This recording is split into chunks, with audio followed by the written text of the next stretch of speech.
I'm just waiting to see it.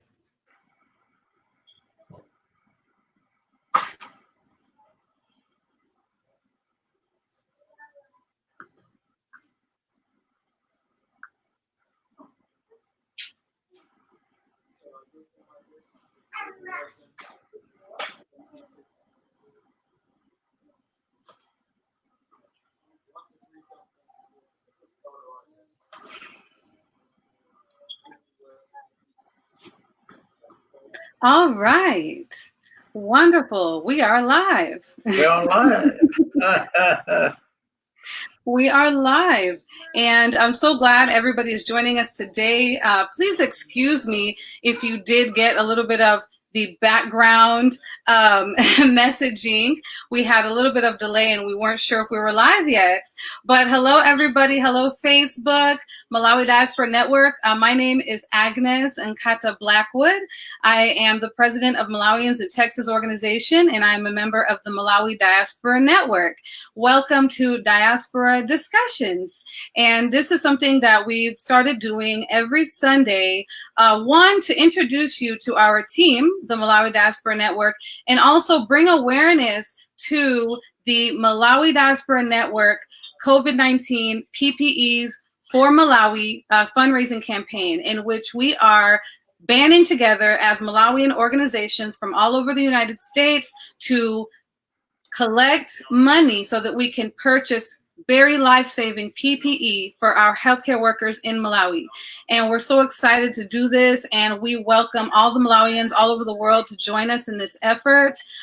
You can go to our GoFundMe. I do have some team members in the chat who can answer any other questions you may have as far as where you can donate right now today.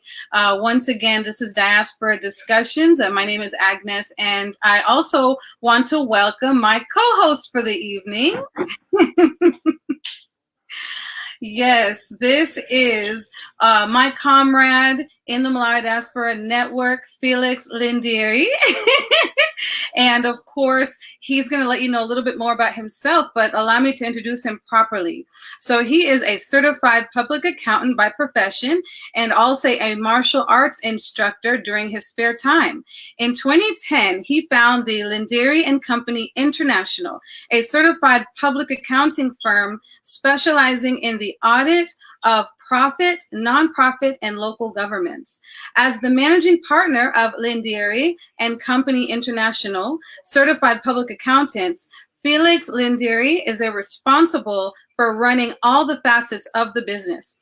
He is currently the co-chair of the Malawi Community USA, the architects of the Malawi at 50 celebration in 2014, which was amazing. If anybody is on this live, if you were here, woo, that was a celebration. Malawi at 50. And he also is former president of the Malawi Washington Association. So Facebook world, please help me welcome my co-host tonight, Felix Lindeire. Hello. Hello. So yes, we are here, Diaspora Discussions. Felix, if you don't mind, just letting people know, how did you get involved with the Malawi Diaspora Network? I got involved with Malawi Diaspora Network because I believe it was the right thing to do. And it still is. You know, it is now understood that people in the diaspora can play a very important role in the development, economic and otherwise, of their countries of origin. So beyond their well-known role as senders of remittances to their homeland, the Malawian diaspora community can also play certain roles. One, for instance, promote trade and foreign investment. Number 2, create businesses in Malawi. Number 3, spur entrepreneurship. Number 4, transfer knowledge and skills to our homeland.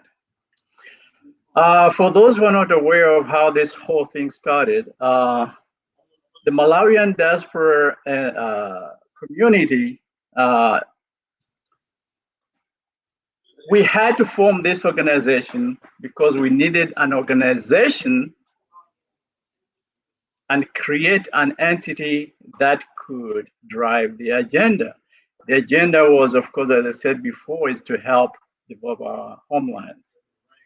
We needed an entity that can survive change in government from the homeland and can also survive with or without governmental structures. In other words, we don't want to be tied to a certain government and stuff like that. We want to be open. So any government that comes in, we will be there for them and they should be there for us. In 2018, through the Malawi Embassy in the United States of America, we organized a very successful Malawi Diaspora Conference, which attracted individuals from the various Malawian organizations, and they came all over from the United States to Washington, D.C. And we had a wonderful conference. Now, we were not structurally formed, so we decided we needed a team of individuals who could band together and try to organize this in a formal way. So we got individuals like Linda Semu, Titinga Kajipande, Ken Malomboza, Patricia Kankondo, Christina Kankosi, Mwiza Muntali, yourself, Agnes Nkhata-Blackwood, Joseph Mandala, and Michael Matengula, of course, not forgetting me. So there were 10 of us, and we have formed an interim team. We haven't decided yet who is going to be leading the organization. But meanwhile, we had to choose a chairperson in the interim period. And we chose Dr. Linda Semu to be the chair of the Malawi Diaspora Network. That's it. Awesome. Thank you so much for that very important background information on the Malawi Diaspora Network. And of course, you probably are watching us there on the Malawi Diaspora Network page. Otherwise, if you're watching us from some other watch party, make sure you do follow this page for important updates and also opportunities to be involved with the organization. And I see I have some shout outs here. We have Changa here in the chat. Hello. I see Christina, Banda. Thank you, Marcy. Thank you, Tinkani, Elisa. See, the whole team is here. That's how we work. That's how we work. Awesome. So once again, we are here to bring you a really awesome interview with the Malawi ambassador to USA. Yes, His Excellency Ambassador Sawerengera.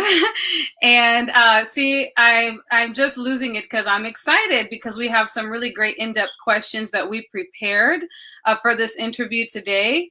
And I would like, before I bring him up, I want to give you a little bit more information about the campaign that we're doing, and that is the MDN campaign to provide PPEs to healthcare workers in Malawi. Right now, we do have a GoFundMe page where you can donate any amount to this initiative. If one of my team members here in the group can be so gracious to go ahead and put that GoFundMe link in our group, I would be so grateful in the chat right there. And I want you to know that your donation is tax deductible through the 501c3 of the Malawi Washington Foundation.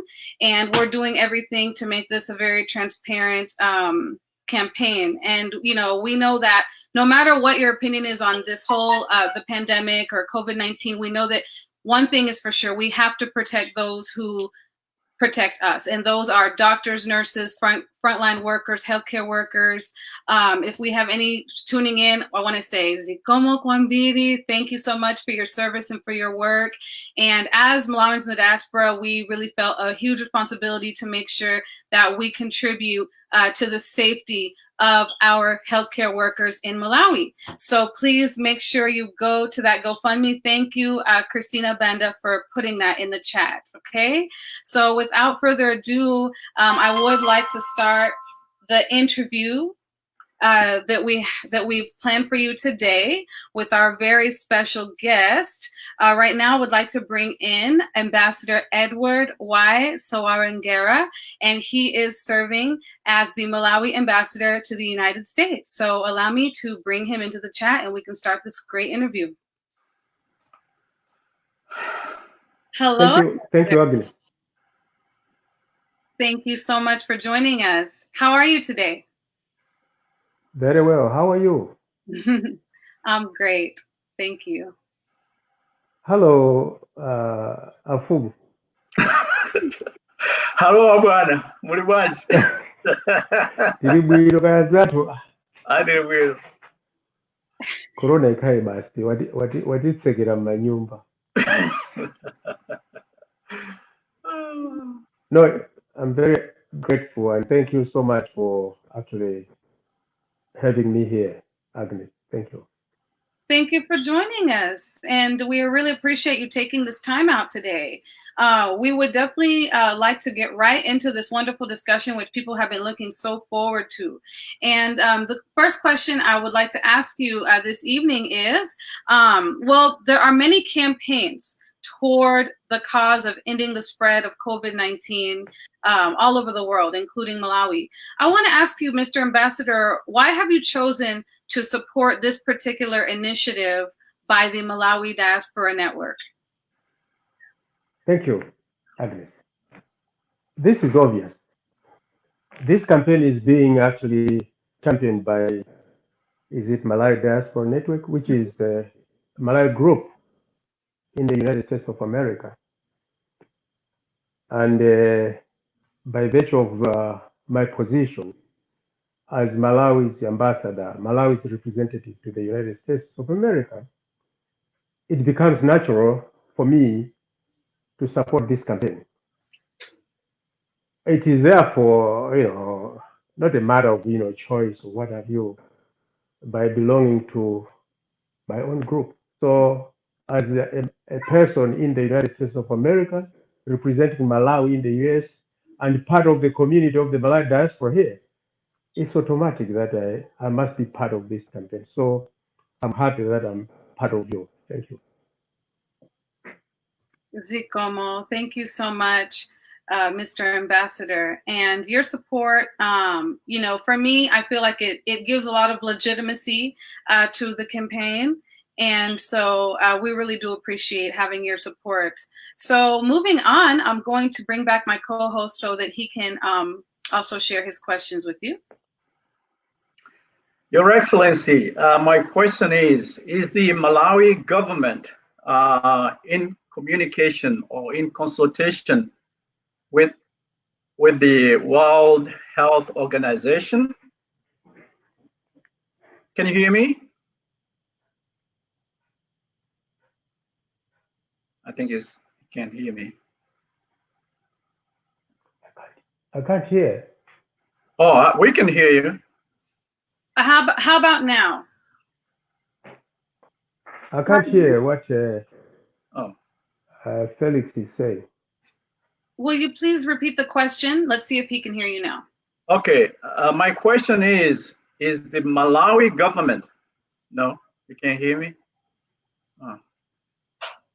Felix, Maybe Agnes, you can also ask on my behalf. Okay, let me ask on your behalf until we get your microphone situated. Yes, so the question that he was trying to present is the Malawi government in communication with the World Health Organization?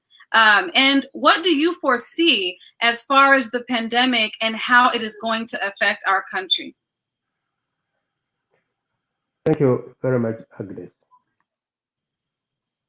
As you are aware that Malawi is a member of World Health Organization, and it is in constant, communication with the organization. Officials from the Ministry of Health, led by the Principal Secretary in the ministry, have been attending the virtual conferences that have been organized by the organization. And let me also say that World Health Organization has been advising countries to detect, to test, to isolate, to trace and mobilize their citizens to ensure that those countries with few cases can prevent widespread throughout the community. This is exactly what Malawi government has been following.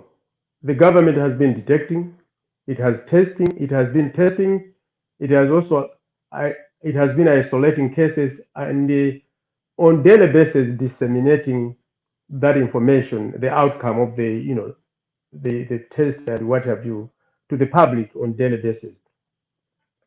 As I'm talking today, as of today, Malawi has registered the 4th death.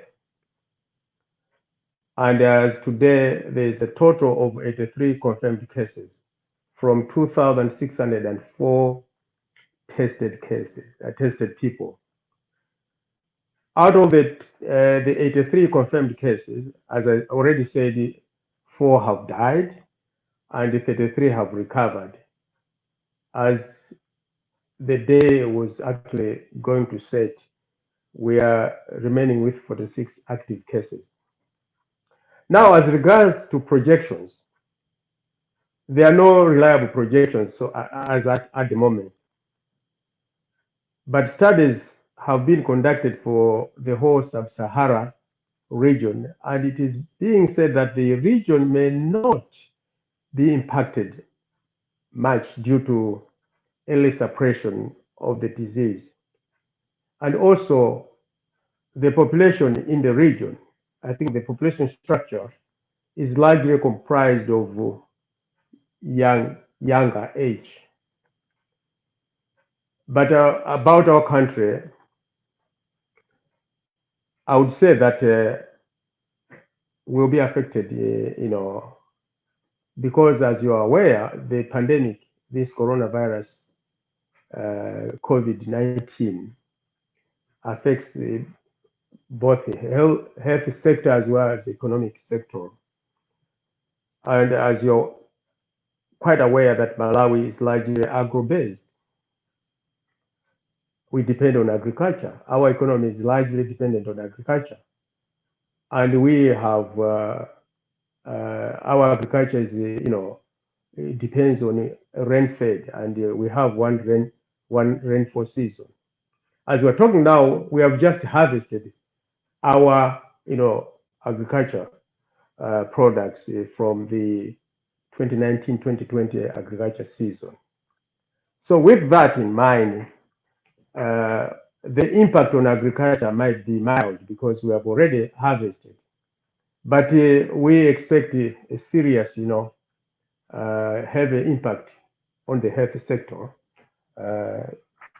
largely because the government has to meet extra, budgetary, requirement because this was not actually put on the budget as they were preparing the 2019-2020 financial, budget for the country. So this one is going to impact seriously. But on the economic growth, we are expecting a lower, growth this year, from 5% last year to 3.2 growth. So I would say that as of now, I think our expectation is that the health sector is going to be impacted heavily, but also other sectors like the education, the manufacturing, because as of now, most of these entities they are not in full operation because with the closure of borders, there's very little movement into the country of imports for materials and what have you. So that's how I would say that we are going to be affected in the growth in our economic growth because there will be very little production going on because of the closure of borders and what have you. Thank you. Thank you so much, Ambassador, for your detailed response and those extremely important updates on the situation on the ground. Felix. Yes. Let me see. Ambassador, can you hear Felix? Yes. Now. Oh, you can hear me now. Okay, good. Yeah. Wonderful. So the issue has been resolved. I could see you, but I couldn't. I could see the lips, moving. All right. Now you can hear me. That's good. Yes. So I don't know whether you're happy with my response to Yes, your I question. am. Yes, very well. Thank you, Your Excellency. Zikomo, and everybody here in the comments, please feel free to interact and give us feedback. I see we have lots of people tuned in, and we really appreciate you for being here. The ambassador just gave us some extremely important updates. And Your Excellency, the updates that you just gave as far as the economic and everything, is that something that we can view somewhere if someone wanted to share that with other Malawians who aren't tuned in with us today? Today, I don't think so. Okay. Well, you heard. But I can send them to you so that you can share at a later time. Okay, at a later time. Thank you so much. Yes. We would appreciate that so much. And Felix, if you want to go ahead and you can take the next question now that we have you back on the audio.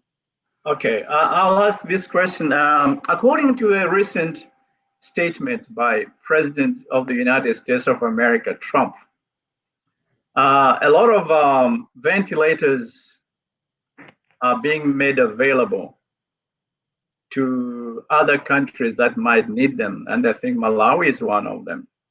Has the government of Malawi put in a request to have some of these ventilators sent to our country?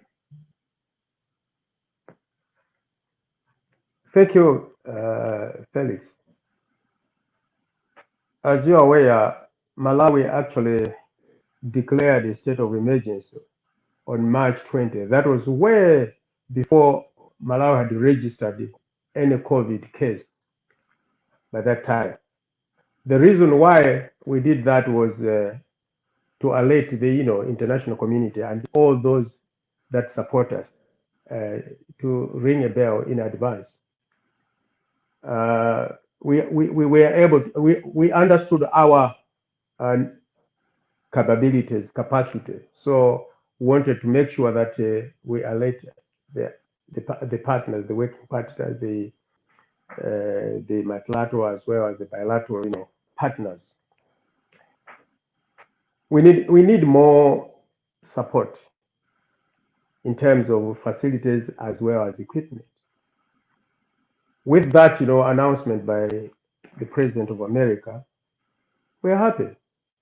And our list of needs was already actually made available to all donors as well as bilateral, countries like America and all other multilateral, institutions. We made them available. So these extra,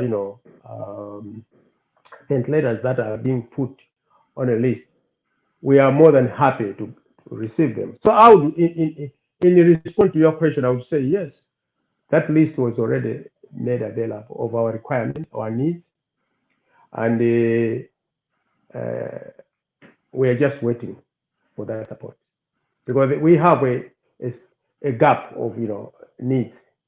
So that offer, we are very happy to take it up. Thank you, Your Excellency. Thank you so much. Moving forward, Your Excellency, this question: what are your thoughts on Madagascar's herbal remedy for COVID-19? And is the Malawi government considering giving it a try as our neighboring countries have done? Thank you very much on this one. Malawi is watching patiently on the herbal remedy. Mind you, before a product is regarded as medicine, it has to be actually approved or certified by scientists. So as of now, I think we appreciate that the herbal can be actually, we regard it actually, I would say we regard it as a food supplement as of now, not as a medicine. So as Malawi, as I said earlier on, that we are watching patiently on this development, not as medicine, but as a food supplement until it is actually certified or approved by scientists that it is a cure. So as a country, I'm told that that herbal has landed in Malawi in the hands of private sector, not as Malawi government. So Malawi government has actually advised those who are using it not to actually promote it as a medicine, but as a food supplement. So as of now, that's how I would say. I wouldn't say much on that one, but I think that's the position of Malawi government that we are observing, and until such a time when it is certified by the scientists, that will take it. But as I said earlier on, that it has, because you might hear that there are certain institutions, organizations in Malawi who are promoting it, but Malawi government has cautioned them that they shouldn't promote it as medicine, but as a supplement, because it's herbal, so it can be a food supplement. Thank you so much for your response. And I'm actually really pleased to know that Malawi is considering it even as a supplement. And I think it's wise to monitor, something for a little amount of time before just, jumping on it for your entire population. So thank you for your response. We really appreciate that. And it's actually very exciting to know that it's being considered. And I'll bring my co-host back. Your Excellency, I have my other question. This is regarding the our current political situation in Malawi. With the fresh presidential elections coming up in June, they were moved from July and now it's June. How is the Malawi government planning to implement social distancing? And how is the government actually communicating to the people in the rural areas and the urban areas? We've seen a lot of videos from Malawi showing a whole lot of people without masks, without anything, and people just behaving as if there's no coronavirus threat. What is your take on that? What is the government, how is the government communicating this message to the masses in Malawi? Thank you very much, Felix. I would say that the pandemic has come at a time when we are in a thought-provoking political time, which makes it, more challenging. As you're aware that Malawi chose to run government in a democratic manner, where elections are held regularly at a prescribed, period. And it is a right that cannot be denied to the people of Malawi to actually conduct election. Now, this particular election, I don't need to go into details about it. You're quite aware. And it has come at a time when it is quite difficult. But political parties need to campaign. so that the candidates have the chance to sell their ideas to the voters. In countries like Western countries, US, possibly it is easier to conduct visual TV campaigns. In Malawi, it is totally difficult. This cannot happen because most of the people, they are in remote areas, in the rural areas where such facilities like TVs are not available, and it might be very difficult. So people actually, political parties are forced to actually campaign through mass rallies. So that said, the interactions that you have noticed during the campaign rallies are really a concern because there is no social distance. It is very difficult actually to have social distance.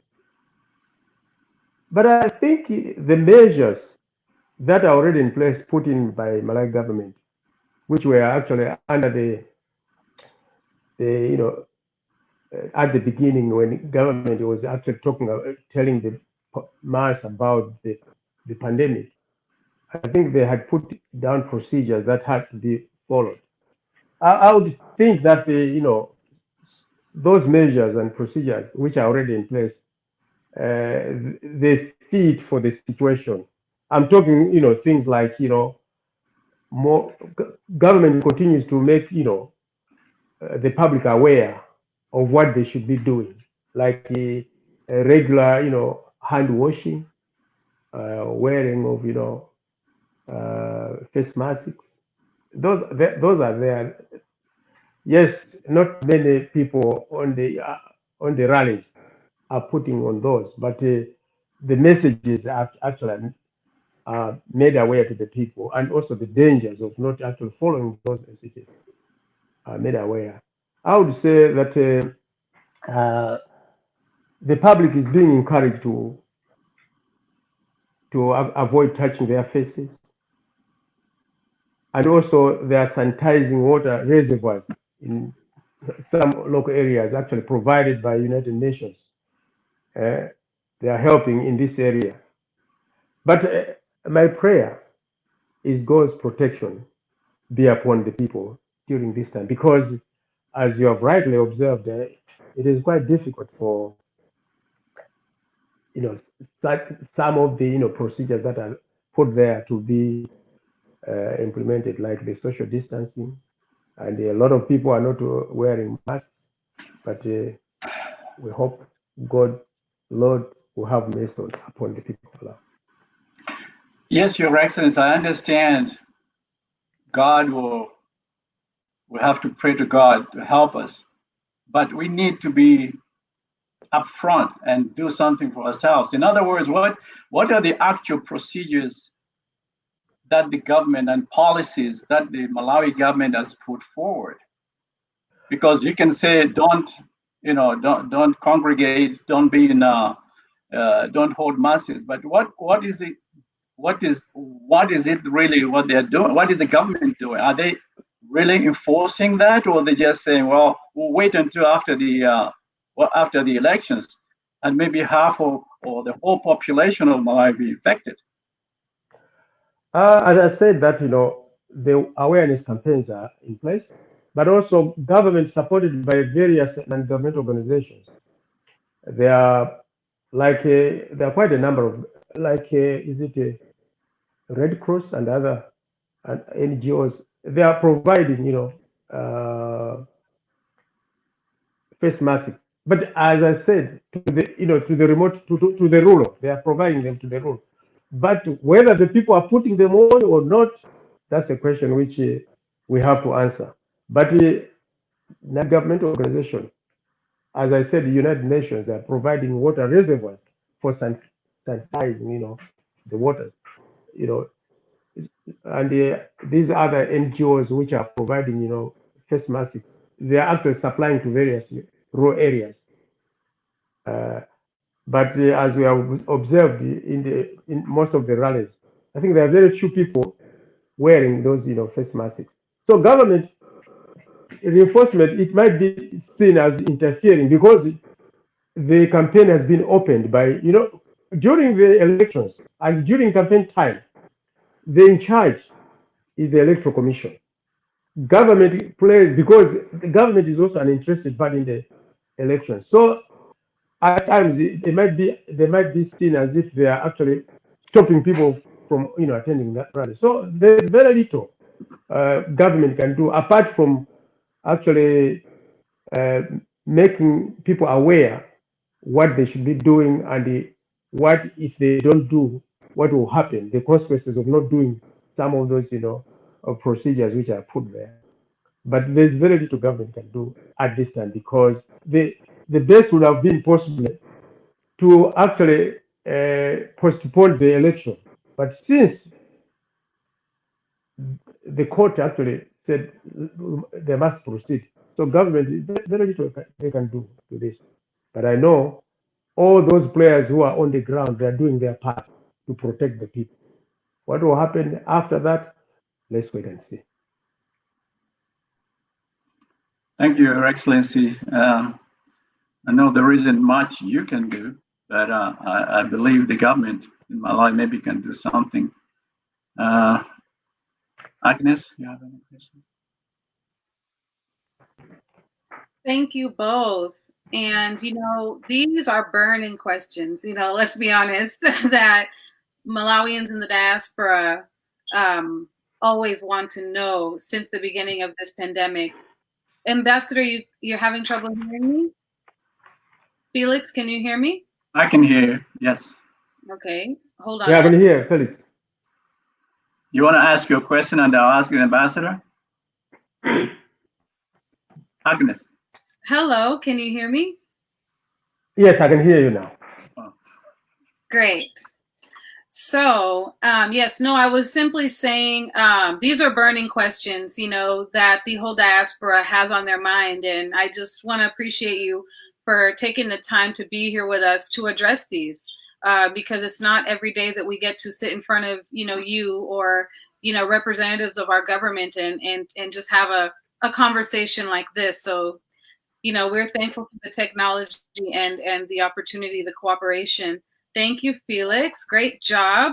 I have a word for the ambassador. I really, really want to thank you very much for helping out. You're actually the architect of all this, because I remember when we were just beginning, in the beginning, you were the one who were calling us and say, hey, we need to have a diaspora network. We need to have this. So I really appreciate it, and your efforts are very, very well appreciated, your ambassador.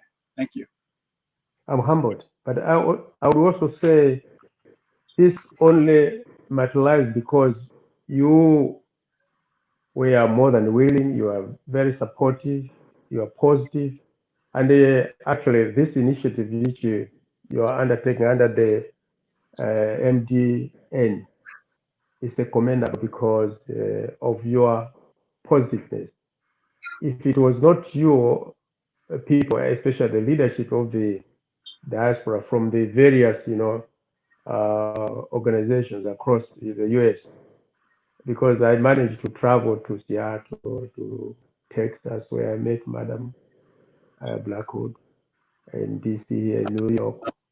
All of you people, you're wonderful people, and I'm proud of you. I think you have made my, my work with the diaspora here comfortable because of your support and cooperation. I wish you all the best. And let me tell you, Malawi, for it to move forward, it looks at its diaspora, because it's the diaspora that has got the knowledge, a lot of knowledge, scientific. I know we have, intellectuals at home, but a chunk of the intellectuals are outside Malawi. The doctors, the experts in various areas, they are out here. They are actually working here, saving here, but we would also would like to help those services at home. And what you're doing is quite commendable, and I would want to encourage you to continue doing that. I remember last year, a team of Malawi diaspora were planning this year, early this year, to go on a medical mission to Malawi. There were various dentists, specialist dentists, medical practitioners, general practitioners, and others to go to Malawi on a medical mission for a period of 4 to 6 weeks. This is a wonderful. If it was not for this COVID, possibly I would have been talking that they'll be going to Malawi anytime from now to Malawi. So we don't know when, but I'm very, very grateful to your support, but also the cooperation, the unity you are actually showing. I think Malawi is a warm heart, and let's actually radiate that warmth even out here. I look at the Malawi diaspora as ambassadors. So you represent Malawi. You are a bigger, Malawi ambassador. So thank you so much. Thank you. Thank you, Your Excellency. We do appreciate that. And you mentioned the collective, and I really want to make sure that everyone here knows about the initiative that we're all gathered here to support, and all the entities that are involved. So the ambassador talked about the Malawians all getting together all over the United States. And I want to mention exactly who he's talking about. So the initiative that we're doing, the MDN PPE for Malawi, benefiting healthcare workers in Malawi. It is an initiative coordinated by the MDN, and the MDN is a coalition of US-based Malawian diaspora organizations collaborating to address issues of concern to Malawians at home and throughout the world. So the groups that we have currently are the Malawi Washington Foundation, which is 501c3, the Malawi Association of Washington, 501c3, the Malawi Community in USA, Malawi Seattle Association, 501c3, Malawians in Texas organization, which I'm here representing. Hi, everyone tuning in from Texas, and which is also a 501c3. The New England Malawi Association, 501c3, and of course, supported by the Embassy of the Republic of Malawi. And I just want to report that right now we have $5,670 raised, and that is all because of Malawians in the diaspora. This has been going on for roughly 2 weeks now. Our goal is $15,000, okay? And, we want to be able to provide life-saving PPE, personal protective equipment like masks, gloves, gowns to the frontline healthcare workers. And like we said earlier, any contribution of any amount is truly cherished since we must act immediately and collectively to get ahead of the pandemic in Malawi. So please make sure you go and visit our GoFundMe today, tomorrow, once a day until reach that goal of $15,000. We have one more question for the ambassador this evening, and then we will continue the discussion and let you know about an awesome concert, virtual concert that we will be hosting for everybody, not just Malawians, everyone who enjoys great music, dynamic speakers, and cultural showcase of the beautiful warm heart of Africa, Malawi. We want you to join us for the concert on June 6th. But before we get into all that exciting news, the final question that we had for you, Your Excellency, this evening is, are you aware of any Malawians in the diaspora who have been affected by COVID-19? Thank you, Agnes. I would say no or yes, and yes. No, that we haven't received any communication to the effect that a Malawian in the diaspora, especially here in the US or in Canada, has been infected by the COVID-19. But I know of Malawians who have been affected because they were supposed to go, but they came to visit US. At the time they were supposed to leave, they were told that they cannot go because Malawi had actually closed these airports. Or I remember one Malawian who was told that she was supposed to go by South African Airways. At the time she was supposed to leave, but only to be told that the SA could not actually take a passenger beyond South Africa. So that's how they are affected.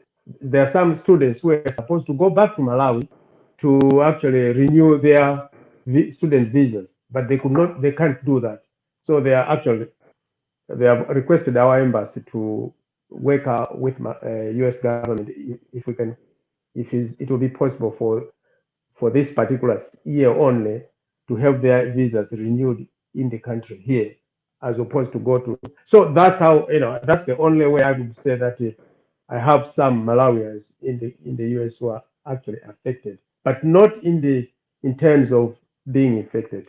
That one I have no information unless I'm advised. But as of today, I haven't received any information to that effect. Thank you. Okay, thank you for your response. Your Excellency, we actually have had a small number of Malawians, people of Malawian descent, who did test positive. I personally know of one. I'm not going to say their name here for the sake of privacy, but I personally know of one, and this person was in Texas, and I would like to report that he's doing much better now. A fellow Malawian in the diaspora started a fundraiser for him, and just to help him with medical fees and stuff like that. And I know also Felix told me there was another a young woman as well here in the U.S. of Malawian descent, and I'm just curious. I guess how would the only way you would know about that is if they contacted your office to tell you? Yes, that's the only way. We have actually tried to reach out. We have actually sent, I think, information just to find out from the diaspora, but we haven't received any communication, because before coming to this, meeting, I checked with my officers if at all we have received any communication to that. Mm-hmm. But thank you. I'll take note of that that information. Possibly after this, I'll call you privately just to find. Not necessarily. I wouldn't want to know the names, but I think the people, where they are, and the cases, how serious, whatever, so that we can also punish our capital about the same. Yeah. Zikoma, we appreciate that. The other thing which I would want to actually share here is that I think people should be free to communicate, to talk to the embassy at any time. This is their office. Malawi embassy in the US, the office belongs to the people here. It's not a private or a no-go zone area. They are free to come there. My telephone number is a public number.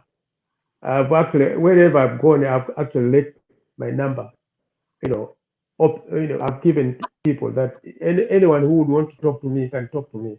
So you can share. If you have my phone, both of you have my phone number, share with anybody, anywhere, so that if they've got any information, especially during this time, we need to get that information, because Malawi government actually, especially students, they wanted to actually, those students who have come here, and they might be in problems with because of this time. We have asked them to actually reach out if they have got any problem, whether they came by government scholarship or they came on their own, but they came from Malawi, not those who are living in the US, but I'm talking those who came from Malawi and they're here. They must tell us their problem. So those ones, they should reach out to the embassy to tell them what they are going through, so that we can send that information and see how Malawi government is going to help them. Zikomo, that's very good to know. You guys heard it here on Diaspora Discussions. Obviously, right now the office is closed, but you can email and you can phone call. So please, especially the students living here in the U.S. attending school of Malawian descent, the embassy is here for you, and you should be able to communicate with them. That's the message that the ambassador has shared with us. Thank you. Felix, did you have anything else for our ambassador before we let him go? No, actually, I'm good, and we have asked all the questions we wanted to ask, and yes, answered them very satisfactorily. So we are good. Thank you. Thank you so much to both of you. It was a wonderful time. Thank you. Bye-bye. Okay, bye-bye. Zikomo. Have a great day. Sure. Yewo. Can you hear me, my co-host? Yes, I can hear loud and clear. Awesome. So yeah, we have a great group here in the chat. They've been steady here. And you know what? We did have a few questions in the chat, and I just want you to know that we definitely had to stick to the questions that we prepared for the ambassador, and we did try to kind of slide in some of your your concerns that you put in the chat. So we heard you, and like he said, he is available via email and phone. So guys, take advantage of that. A lot of our counterparts, Zimbabweans, Zambians, they do speak with their ambassadors regularly. And I do have to take some personal responsibility as Malawians in Texas. I definitely should have let the office know about the one case that I found out about of the young man that was infected here in Texas. And I'll make sure that I communicate that information with him with the permission of his family, so that the office can be aware of that. Because I think it's important that they are aware of, you know, all the issues affecting the diaspora here. So sometimes it's up to us. Like he said, we are the mini ambassadors of Malawi, and we do have to take up you know, some of the work sometimes and make sure the communications are made. That's right. Yeah. So let's see. We have Toera Malawianair here in the chat. Wanted to give some shout outs. Tamara Sanders, Zikomo to you for joining in. Samuel, we hear you, and we're glad that you're just here. You know, we're really glad that you're just here joining us. Tinkani, everybody, Muiza, Changa, thank you guys for tuning in. And this Lunguzi, I don't know where she was Lunguzi. I think Malawi. Yeah, she said, you know, she said something there, and I was like, wow, yeah. You slid it in there. Yes, I slid it in there. Good. What is the government doing? That's what she asked. Yes, she said specifically, and yeah, we need to know specifically what things are being done. But you know what? Just like here, listen. Every state has their protocols and their rules, but you always have the rule breakers. You have the rule breakers, and it happens, you know. But definitely, some states have taken, more, how do you say, aggressive measures, right, to make sure that people are in compliance. So I know a lot of Malawians feel like maybe the government could take more aggressive measures, right, to protect. So also.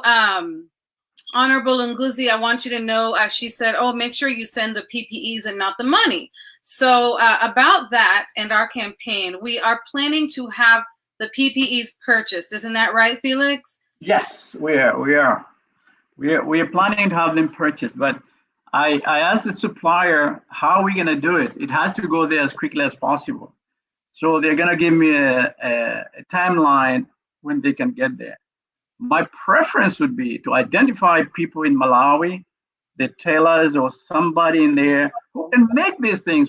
Why do we have to import them from the United States of America? From China? I mean, these are things that can be made there, like the masks. We can do that. Mm-hmm. And I don't understand why we are not empowering our own people in Malawi to do those things. Those are simple things. All you need to do, or the government, sorry to put it to the government, they have to empower, they have to give some capital to these guys so that they can make the masks. That's it. It's as simple as that. But we are still waiting for the United States, Canada, France to help us. Come on, guys. We can do this on our own. That's right, Felix. And you know what? As far as the MDN campaign, we have definitely discussed that sourcing these things locally or as close to locally as possible, at least in the continent, is going to be the wisest thing to do. So yes, and we will definitely have more and more details about those very important pieces of the campaign. But as of now, we are trying to reach the goal of $15,000, okay? And And we have different ways of doing that. Right now, we have a GoFundMe campaign, which you can find right now on GoFundMe. You also have a concert that we have coming up, and that's going to be June 6th, all right? Saturday, June 6th. The Malawi Diaspora Network will be hosting the PPE for Malawi virtual concert. And later on next week, we will be announcing all of our great musicians, artists, wonderful speakers, all related to the cause.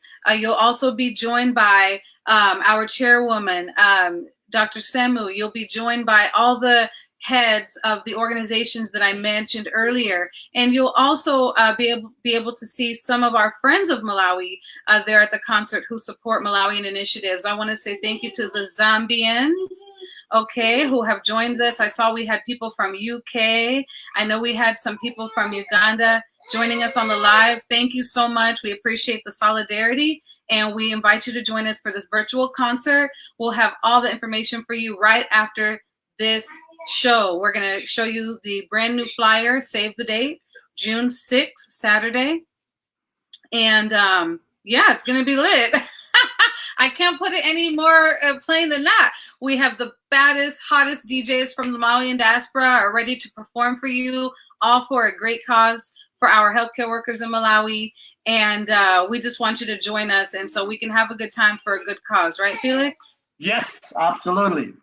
And if there are no dancers there, I'll be one of the dancers. Okay. Yeah. Good. I'm writing that down. Fantastic. Fantastic. So yeah, a little bit more right now. Like I said, we have 5,670 raised. 15,000 is the goal. We want to say thank you to our 89 donors so far.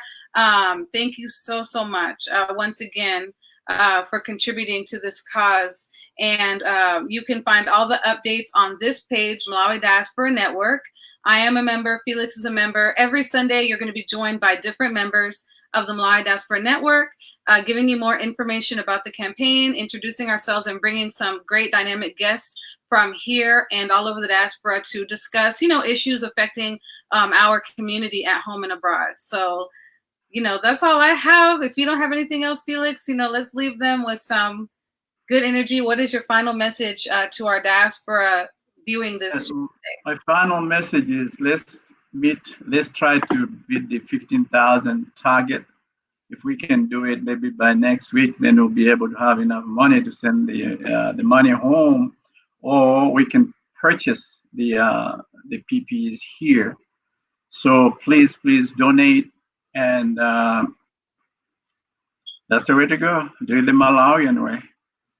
Yes, and you're gonna tell us in our Chichewa language that together it is possible together. Our saying. Tell them our saying.